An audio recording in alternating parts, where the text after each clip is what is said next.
అందరికీ వందనాలండి. Bible study క్లాస్‌కి మిమ్మల్ని ప్రేమపూర్వకంగా స్వాగతిస్తున్నాము. మనం ఈరోజు ఆదికాండంలో 16వ అధ్యాయాన్ని ధ్యానించుకున్నాము. మరి 15వ అధ్యాయాన్ని వివరించవలసి ఉంది కానీ, ప్రభువు బయలుపరిచిన విషయాన్ని చూచుచున్న దేవుడు అనే, అనే వాక్యాన్ని మరి బోధించమని ప్రభువు బయలుపరచడం వలన, ఆ వాక్యాన్ని మరి ధ్యానించి, ప్రార్థించి ప్రభు యొద్ద నుంచి మరి ఆ వాక్యాన్ని పొందుకొని మీతో ఈ విధంగా పంచుకోవడం జరుగుతుంది. 16వ అధ్యాయాన్ని పూర్తిగా చదివినట్లయితే అనేక విషయాలు ఆ అధ్యాయంలో రాయబడి ఉన్నాయి. చూచుచున్న దేవుడవు నీవే అని పేరు తనతో మాటలాడిన యెహోవాకు పెట్టెను. ఎలాయనగా నన్ను చూచిన వాని నేనిక్కడ చూచితిని గదా అని అనుకొనెను. దేవుడికి హాగరు చూచుచున్న దేవుడు అనే పేరు పెట్టింది. ఎందుకంటే ఈ పేరు పెట్టబడిందంటే, నన్ను చూసిన దేవుణ్ణి నేనిక్కడ చూస్తున్నాను. నా శ్రమలలో, నా ఇరుకులో, ఇబ్బందిలో, మరణాపాయ స్థితిలో, దారి తెలియని ఈ పరిస్థితుల్లో, అరణ్య మార్గంలో, అగోచరమైన ఆ పరిస్థితులలో నన్ను దేవుడు చూశాడు. నా పరిస్థితిని, నా కష్టాన్ని దేవుడు చూశాడు కాబట్టి నేను ఆ దేవుణ్ణి మరి శ్రమలలో చూస్తున్నాను కాబట్టి చూచుచున్న దేవుడు అనే పేరు హాగరు ప్రభువుకి పెట్టడం జరిగింది. మరి ఈ హాగరు ఎవరు? మరి అబ్రహాం ఇంటికి ఎలా తేబడింది? అబ్రహాముకు భార్య ఎలా అయింది అని మనం ధ్యానించుకున్నట్లయితే, ఇదే ఆదికాండంలో మరి చూసుకున్నట్లయితే, మరి ఇదే వాక్యాన్ని 11, 12 అధ్యాయాల ఆదికాండంలో మనం ధ్యానించినట్లయితే, మరి చూసుకున్నట్లయితే మరి అబ్రాహాం జన్మించిన కల్దీయుల ఊరు అనే పట్టణం నుంచి మరి దేవుడు అబ్రాహామును పిలిచినప్పుడు మరి కానాను దేశంలోకి రావాలని పిలిచినప్పుడు అబ్రాహాము బయలుదేరి వచ్చి హారానులో కొంత మట్టికి నివసించి అక్కడ నుంచి తండ్రి మృతి చెందిన తర్వాతకి అబ్రాహాం భార్య లోతు మరి వీరందరూ మరి తండ్రి మృతి చెందిన తర్వాతకి అబ్రాహాం యొక్క తండ్రి మృతి చెందిన తర్వాతకి వీరు కానానుకు వచ్చి అక్కడ ఒక బలిపీఠం కట్టారు. షెకెము నందిలి మరి కానానులో ఉన్న షెకెము నందులో ఒక స్థలంలో మరి బలిపీఠం కట్టి అక్కడ దేవుణ్ణి మరి ఆరాధించారు. అంతేకాదు ఇంకా ముందుకు వెళ్ళి మరి కొంత ప్రదేశానికి ముందుకు వెళ్ళి బేతేలుకు హాయికి మధ్య ఒక గుడారం కట్టి మరి అక్కడ ఒక బలిపీఠం కట్టి అక్కడ ప్రార్థన చేశారు. అక్కడ ఒక నివాసం ఏర్పరచుకున్నారు. అంతటితోనే అక్కడే మరి నివసించుకుంటా ఇంకా కొంచెము ప్రయాణమై ముందుకు వెళ్ళి దక్షిణ దిక్కు వెళ్ళారు. దక్షిణ దిక్కుకి వెళ్ళిన కొద్దీ అది దేవుడి చిత్తానికి వ్యతిరేకంగా వాళ్ళు వెళ్తున్నారు. ప్రభు ఎక్కడైతే చూపించారో కానాన్‌లో అక్కడే వాళ్ళు నివసించాల్సి వచ్చింది. కానీ మరి దేవుడు చిత్తం గ్రహించక మరి ఇంకా ముందుకు వెళ్ళి మరి అక్కడ కరువు రావడం వలన అబ్రహాము తన కుటుంబాన్ని తీసుకొని పక్కనే ఉన్న ఐగుప్తు దేశానికి అక్కడ నివసించడానికి వెళ్లారు. కానీ ముందుగా వాళ్ళు అక్కడ ఉన్న పరిస్థితులనేమి గమనించుకోలేదు. అక్కడికి వెళ్లారు. కరువు వచ్చింది కాబట్టి ఐగుప్తులో సమృద్ధి ఉంది కాబట్టి ఐగుప్తులో కరువు నుంచి తప్పించుకోవాలని ఒక ఆశతో వారు ఐగుప్తుకి వెళ్లారు. కానీ అక్కడికి వెళ్ళినాక అబ్రాహాముకు అర్థమైంది అక్కడ పరిస్థితులు చాలా మరి క్లిష్టంగా ఉన్నాయని, తన భార్య అయిన శారాను బట్టి తనకు శ్రమ వస్తుందని ముందుగానే గ్రహించి వివేచించి శారాతో చెప్తాడు. నిన్ను బట్టి మరి నన్ను చంపకుండా ఉండు నిమిత్తము నీవు నాకు సోదరివి అని చెప్పుము. ఎందుకంటే నువ్వు చాలా చక్కని దానివని నేను ఎరుగుదును. మరి నిన్ను బట్టి ఫరో నాకు మరి మరణశిక్ష వేయకుండా ఉండు నిమిత్తము మరి చంపకుండా నిమిత్తము నీవు నాకు సోదరివని చెప్పమని శారాకు అబ్రహాము ముందుగానే చెప్పి ఉంచుతాడు.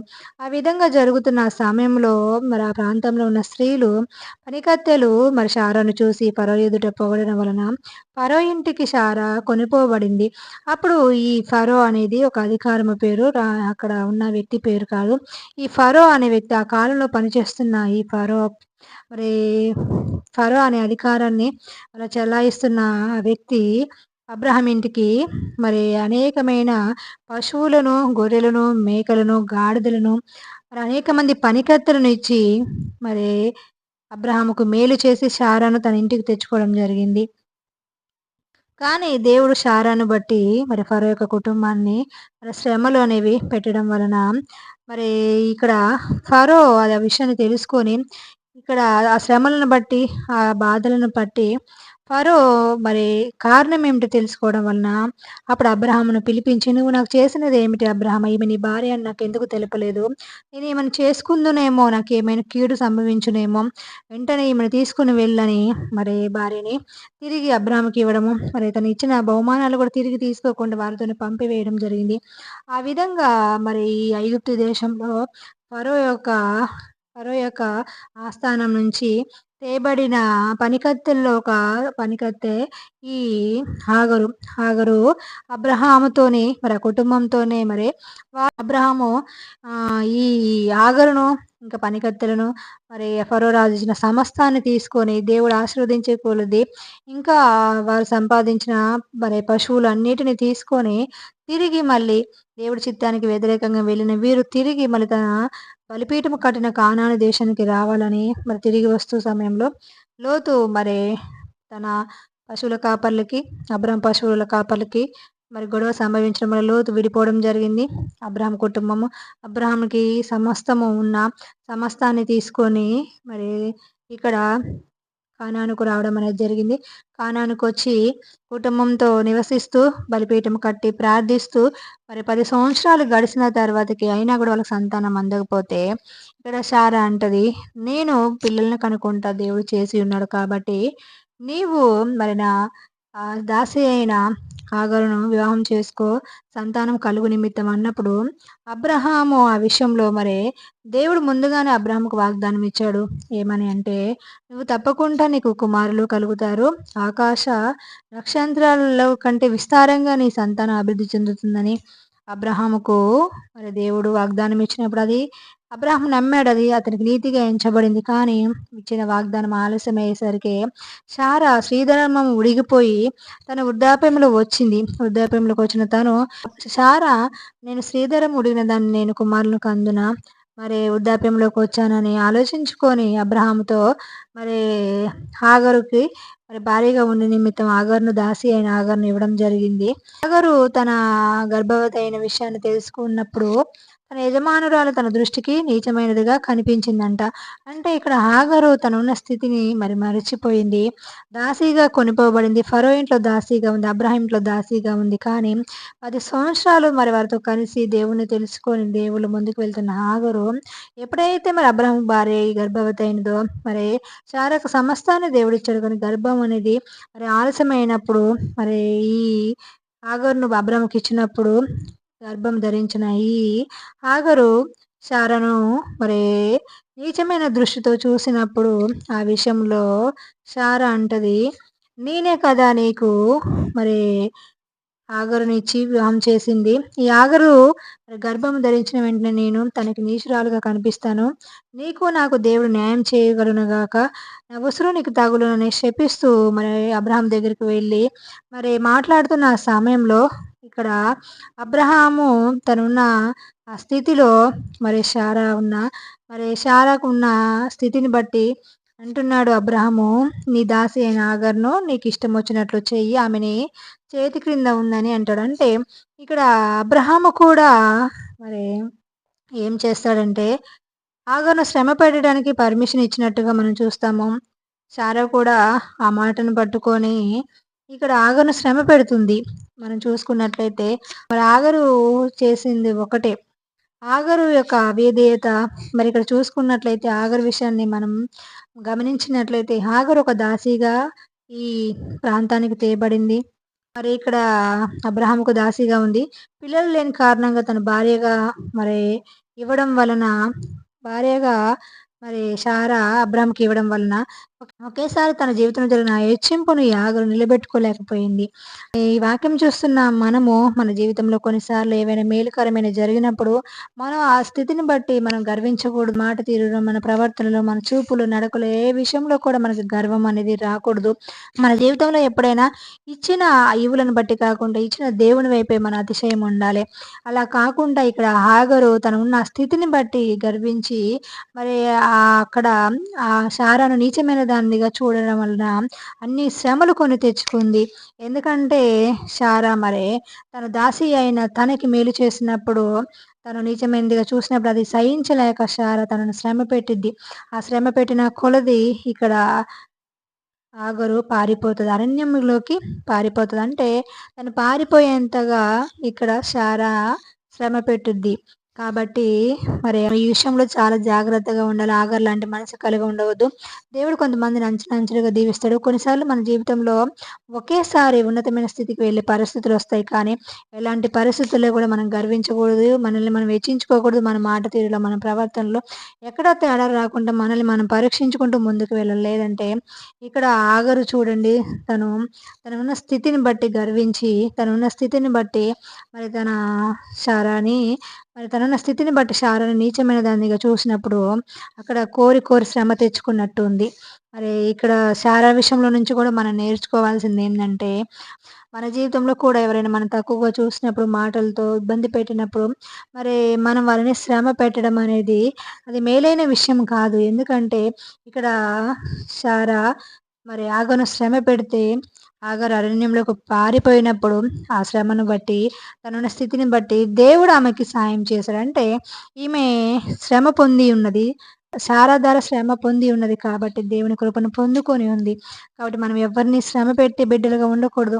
అంతేకాదు అబ్రహాము కూడా మరి ఇక్కడ శారా వచ్చి తన యొక్క బాధను చెప్పుకున్నప్పుడు అబ్రహాము మరి హాగర్‌ని మరి తన విషయంలో మరి అలా ప్రవర్తించకూడదని మరి నచ్చజెప్పాల్సింది, గద్దించవలసింది. కానీ హాగరుకి ఏమి చెప్పకుండా శారాని మరి నీ చేతికి నీ దాసి ఉంది. నువ్వు ఇష్టం వచ్చినట్లు చేసుకో అని చెప్పడం వలన ఇక్కడ మరి ఇక్కడ శారా మరి ఆగను శ్రమ పెట్టినట్టు రాయబడి ఉంది. కాబట్టి మనము మన శత్రువులను శ్రమ పెట్టకూడదు.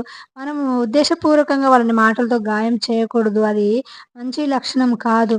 అలా చేయకూడదు. ఎందుకంటే హాగరు గర్భంతో ఉన్న స్త్రీ ఆ శ్రమ తట్టుకోలేక అరణ్యంలోకి పోయినప్పుడు, అరణ్యంలో బాధపడతా ఉంది. ఆ బాధపడుతున్న స్థితిని దేవుడు చూసి మరి అక్కడ యెహోవా దూత అరణ్య మార్గంలో నీటి బుగ్గ యొద్ద షూరు మార్గంలో ఆమెను కనుగొని, శారయి దాసి అయిన హాగరు ఎక్కడి నుండి వచ్చితివి? ఎక్కడికి వెళ్తున్నావని అడిగినందున, మరి అక్కడ యజమానురాలైన శారా నుంచి నేను పారిపోయి వస్తున్నానని హాగరు మరి ఇక్కడ జవాబు ఇవ్వడం అనేది జరిగింది. అప్పుడు యెహోవా దూత "నువ్వు వెళ్ళు, వెళ్ళి దీన మనస్కురాలయి ఆమె చేతి కింద అణిగి మణిగి ఉండమని" యెహోవా దూత మరి ఇక్కడ హాగరుకు చెప్పడం జరిగింది. హాగరు నిశ్చయముగా నీ సంతానం నేను ఆశీర్వదిస్తాను. లెక్కింపలేనంతగా విస్తరిస్తారు వారు. కాబట్టి నీ మొర నేను వినియున్నాను. గర్భవతివై కుమారుని కని అతనికి ఇమ్మానుయేలు పేరు పెడతావు. గొప్పవాడవుతాది నీ సంతానం అని మరి ఇక్కడ యెహోవా దూత హాగరుతో మాట్లాడడం జరిగింది. చూసుకున్నట్లయితే హాగరు మరి నేను నా కష్టం గుండా, నా శ్రమ గుండా, మరి వేదనకరమైన పరిస్థితి గుండా నేను వెళ్తున్నాను. ఒంటరిగా ఈ స్థితిలో మరి నన్ను చూసిన దేవుడిని నేను చూశాను.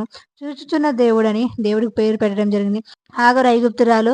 తన ఐగుప్తు ప్రాంతాన్ని మరి సొంత జనాలను, తల్లిదండ్రులని అందరిని విడిచి ఇక్కడ అబ్రహాం ఇంటికి వచ్చి మరి తను ఒకే ఒక మరి అవిధేయమైన పని తన యజమానురాలిని నీచంగా చూడడం వల్ల హెచ్చింపు స్థితిని మరి మరి నిలబెట్టుకోలేక హెచ్చింపు స్థితిలో మరి స్థిరత్వం లేక తన యజమానురాలిని మరి నీచంగా చూడడం వల్ల కోరి కష్టాలు తెచ్చుకొని ఇక్కడ అరణ్య మార్గానికి వచ్చి ఇక్కడ ఇబ్బంది పడుతుంది ఆగరు. కాబట్టి మనము మన జీవితంలో ఉన్నతమైన స్థితికి వెళ్ళినప్పుడు మనం ఎప్పుడు ఆ స్థితిని బట్టి మనం గర్వించకూడదు, ఇతరులని తొలనాడకూడదు.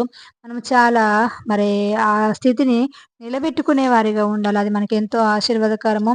అంతేకాదు మరి ఇక్కడ ఎప్పుడైతే యెహోవా దూత హాగరుతో మాట్లాడిందో ఆ సమయంలో హాగరు మళ్ళీ తిరిగి వెళ్ళి శారా ఒక చేతిలో కింద అణిగి మణిగి ఉంటే కుమారుని కని మరి కొంతకాలం అయిన తర్వాతకి దేవుడు అబ్రహాం యొక్క భార్య అయిన శారా గర్భం తెరిచి కుమారుణ్ణి ఇస్సాకునివ్వడం జరిగింది. ఇస్సాకు పాలు విడిచిన సమయంలో అబ్రహాం గొప్ప విందు చేశాడు. ఆ విందు చేస్తున్న సమయంలో ఆగరు యొక్క కుమారుడు ఇస్మాయేలు పరిహాసిస్తా ఉన్నాడు. అది చూసిన శారా ఈ దాసి కుమారుడు నా కుమారుని పరిహాసిస్తున్నాడు కాబట్టి ఇతను నా ఇంటి వారసుడు కావడానికి వీళ్ళు, నా కుమారుడే వారసుడు కాబట్టి దాసి కుమారుని వెళ్ళగొట్టుమని అబ్రహాంతో చెప్పినప్పుడు ఆ విషయంలో అబ్రహాము చాలా మిక్కిలి దుఃఖపడతా ఉంటారు. ఇక్కడ ఇస్సాకును ఇస్మాయిలు పరిహసించడంలో మరి ఆగరు పాత్ర ఏమీ లేదు. కానీ అది యాదృచ్ఛంగా జరిగింది. అంటే ఆగరు ఎప్పుడైతే మరి గతంలో మనం చూసుకున్నట్లయితే ఆగరు మరి తన యజమానురాలిని నీచమైన దృష్టితో చూసింది. తన యొక్క జీవితంలో వచ్చిన ఉన్నతమైన స్థితిని బట్టి. అలాగే ఇస్మాయేలు కూడా తన యొక్క సోదరుని ఇస్సాకుని అపహసిస్తా ఉన్నాడు. అంటే ఇవి ఆగరు నేర్పలేదు. కానీ అది అనుకోకుండానే ఇస్మాయిల్‌లో ఆ లక్షణం బయటపడింది. అంటే మన జీవితంలో కూడా కొన్నిసార్లు తల్లిదండ్రుల నుంచి బాహ్య రూపురేఖలే కాదు, అంతరంగమైన కొన్ని గుణగణాలు మనకి స్వభావ సిద్ధంగా మనలోకొస్తాయి. కాబట్టి వాటిని మనం గమనించుకొని అవి మేలైనయా కావా అని మనం గమనించుకొని దేవుని యొద్ద ప్రార్థించి అలాంటి లక్షణాలుంటే ప్రభు యొద్ద అని ప్రార్థించి వాటిని విడిచిపెట్టాలి. దేవుని సహాయంతో విడిచిపెట్టాలి. లేదంటే మనం అలాంటి పనులు చేసినప్పుడు కష్టాల పాలయ్యే అవకాశం ఉంటుంది. కాబట్టి దేవుని కృపను పొందుకొని ప్రార్థించి వాటిని విడిచిపెట్టాలి. ఇస్మాయేలు ఎప్పుడైతే ఇస్సాకును అపహసించాడో అప్పుడు అబ్రహాము మరి శారా మాటను బట్టి ఆగరు యొక్క కుమారుడు ఇస్మాయిల్‌ను అరణ్యానికి పంపివేస్తాడు. ఒక నీటి తిత్తినిచ్చి ఇస్తాడు. ఎప్పుడైతే ఆ నీటి తిత్తి తీసుకొని కుమారుని తీసుకొని అరణ్యానికి వెళ్తదో, ఎప్పుడైతే ఆ నీటి తిత్తిని కుమారుని తీసుకొని బెర్షెబా అరణ్యంలోకి వెళ్తది.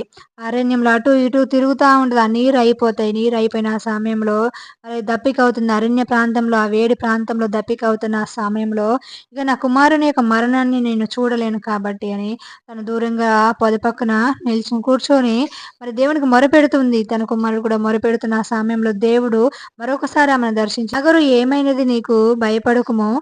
చిన్నవాని యొక్క స్వరము ఆకాశము యందు దేవుని యొద్దకు చేరినది. భయపడకుము, నీ కనులు తెరుము, నీటి ఊటను చూడుము" అన్నప్పుడు ఆ నీటి ఊటను చూసి ఆ చిన్నవానికి త్రాపిచ్చి తను త్రాగి చనిపోవాల్సిన వారు బ్రతికించబడ్డారు. అంటే ఇక్కడ ఆగరు విషయంలో దేవుడు ప్రతినిత్యము ఆమెను వెంటాడుతూ తన యొక్క కుమారుడిని కూడా వెంటాడుతూ కృప చూపిస్తూ వీరిని బ్రతికిస్తూ వీరిని ఒక ప్రత్యేకమైన జనాంగంగా చేస్తానని వాగ్దానం ఇస్తూ వీరిని కాపాడుతూ ఉన్నాడు. ఈసారి మాత్రము దేవుడు మళ్ళీ నీ దాసి అయిన ఆగరు నీవు శారా యొద్దకు పొమ్మని అయితే చెప్పలేదు. ఈసారి దేవుడు కృపచేత వారిని రక్షించి అడవి ప్రాంతంలోనే ఆ ప్రాంతంలో నివసించడానికి కృప చూపించి అక్కడ ఉన్న ప్రాంతంలో అడవి ప్రాంతం గొప్ప విలుకాడయ్యాడు. ఇస్మాయిల్ అడవి ప్రాంతంలో గొప్ప విద్య నేర్చిన విలుకాడైనప్పుడు తాను ఆగరు తన ఐగుప్తు దేశము నుంచి తన సొంత జనాంగం నుంచి ఒక స్త్రీని తెచ్చి ఇస్మాయిల్‌కి వివాహం చేయడం జరిగింది. ఇక్కడ తిరిగి మళ్ళీ ఈ ఆగరు అబ్రాహాం దగ్గరికి వెళ్ళినట్టు కానీ, వారితో కలిసినట్టు కూడా లేదు. తను ప్రత్యేకించబడి తన యొక్క కుమారుడిని ఐగుప్తు స్త్రీ నుంచి తీసుకొచ్చి వివాహం చేసి ప్రత్యేకమైన జనాంగంగా ముందుకు వెళ్ళినట్టుంది. ఇక్కడ ఆగరు కానీ, ఇస్మాయిల్ కానీ వీరు చేసిన చిన్నపాటి తప్పును బట్టి వారెంతో శిక్షించబడ్డారు. ఈ వాక్యం చూస్తున్న మనం కూడా చిన్న చిన్న పొరపాట్లు, చిన్న చిన్న తప్పులు కూడా ఎంతో కీడుకరమైన పరిస్థితుల గుండా వెళ్తాయి. అంతేకాదు మరి మనము ఇక్కడ హాగరు దాసిలాగా ఉంది. దాసి కుమారుడిలాగా ఇస్మాయిల్ ఉన్నాడు కాబట్టి ఈ వాక్యం చూస్తున్న ప్రియ బిడ్డలు మీకు చెప్పవలసిన విషయం ఏందంటే మనము దీనస్థితిలో ఒకరి కింద పనిచేసే స్థితిలో చాలా అల్పమైన స్థితిలో ఉన్నప్పుడు ఏమవుతుందంటే మనము చేసే చిన్న చిన్న పొరపాట్లు, చిన్న చిన్న మచ్చలు కూడా అవి మనకి ఎంతో నష్టాన్ని, కష్టాన్ని మనల్ని శ్రమల పాలు చేస్తాయి. కాబట్టి మనము దాసి కుమారుల్లాగా మన జీవితంలో చాలా తక్కువ స్థితిలో ఉండడం దేవుడి చిత్తం కాదు. కాబట్టి ఈ వాక్యం చూస్తున్న మీరు వెలిపెట్టి రక్తము పట్టి దేవుని కృపను బట్టి కొనబడ్డ బిడ్డలు కాబట్టి మీరు ప్రభు యొద్ద ప్రార్థించండి. ప్రభువా మేము అనేకులకు ఆశీర్వాదకరంగా ఉండాలి. మేమున్న ఈ స్థితి నుంచి తక్కువ స్థితి నుంచి మేమున్న ఈ దీన స్థితి నుంచి మమ్మల్ని లేవనెత్తి ఉన్నత స్థితికి ఉంచండి ప్రభు అని ప్రార్థించాలి. మనం ఉన్నత స్థితికి వెళ్ళినప్పుడు అది మనకి ఎంతో ఆశీర్వాదకరము.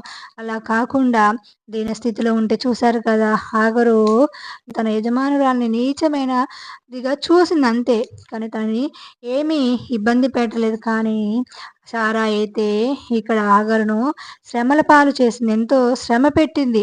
ఎంతో ఇబ్బంది పడడం వల్ల అరణ్యంలోకి పారిపోవాల్సి వచ్చింది. తను ఉన్న స్థితిని కూడా మర్చిపోయి పారిపోవాల్సి వచ్చింది. కాబట్టి ఇక్కడ ఇస్మాయేలు అపహసించాడు. కానీ ఇంత చిన్నతనమే అపహసించినప్పుడు అది చూసిన శారా ఆ కుటుంబంలో ఉన్న తల్లి కొడుకులు ఇద్దరిని అరణ్యంలోకి త్రోసివేయడం అనేది జరిగింది. కాబట్టి మనం దీనస్థితిలో ఉంటే అది మనకు చాలా కీడు.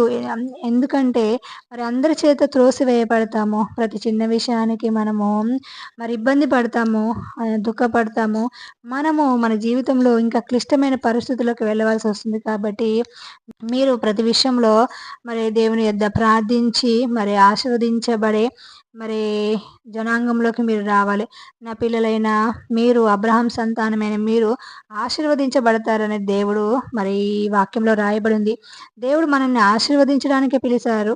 ఆశీర్వాదానికి కర్తలమవ్వడానికి పిలిచారు కాబట్టి మీరు ఆ వాగ్దానాన్ని ఎత్తిపట్టి ప్రార్థించి మీరు ఆశీర్వదించబడే స్థితిలోకి అడుగుపెట్టాలని, మరి క్లిష్ట పరిస్థితుల నుంచి బయటపడాలని, ఆగరు ఎలాగైతే చూచుచున్నా దేవుడని పేరు పెట్టిందో, మరి మన స్థితిని చూసే దేవుడు. ఆయన మీరు ప్రార్థించండి. తప్పకుండా మీరు ఆ స్థితిగతుల నుంచి విడిపించబడి అనేకులకు ఆశీర్వాదకరంగా మారతారని నేను నమ్ముచున్నాము. ఈ వాక్యం మీ వినికిడిలో దీవించబడునుగాక. ఆమేన్.